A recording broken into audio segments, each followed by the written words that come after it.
So when you're working with clients, I mean, is there, especially if it's like, say, you worked with Khamzat, just leading up his last fight against Whitaker. Like in those camps, I mean, obviously there's a contract that you're, providing nutritional guidance and you're cooking for them and whatever. But what does happen if he says either, I don't like this, get me something else, or, hey, I know this is all I'm supposed to eat, but I'm going to go get a pint of ice cream. Like, is there any of that kind of headbutting, or are they usually pretty good about listening to you and doing exactly what you tell them? And what if they don't?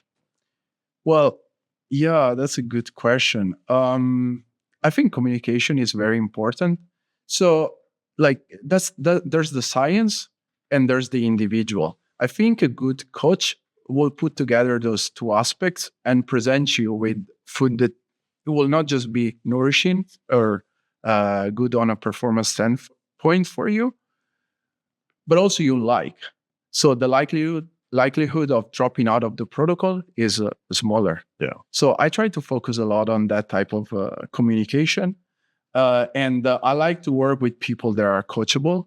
So there have been instances where the person was not listening. I talk to them first time, second time, but then if it's not a good fit, I just rather part ways. Yeah. Than not being productive together, because it's a waste of time for me, it's a waste of time and resources for them, because of course I'm not doing this for free. So sure. Yeah. Is there a most drastic rebound that you've seen of guys that you've worked with where like the maximum amount of weight that they gained from the time they weighed in until they actually fought? Yeah, for sure. Let me think about it.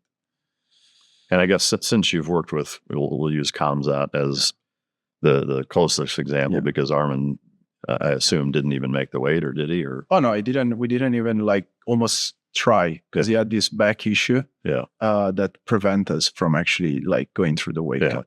Like, so Khamzat, I mean, if he's weighing in at 170, what is he fighting at? Can you say? I cannot say, but I can tell you it's not like a big, he's not the biggest middleweight I've seen. Yeah. But he has a crazy strength. Like that guy. Yeah. You see what he did to Robert? Oh, it's crazy. Yeah. I mean, it doesn't even make sense. So like in that environment, so you're there a month, like culturally they're like his crew and whatever, quite different from what you're used to, I imagine. Yes. Was that a big culture shock? Like, for sure. Yeah.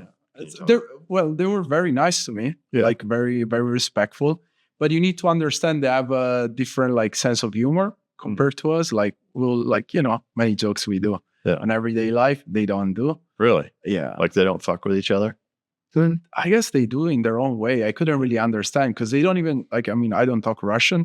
Yeah. Nevertheless, their dialect, because I think they talk Chechenian. I don't know if that's a thing, but their dialect from their region.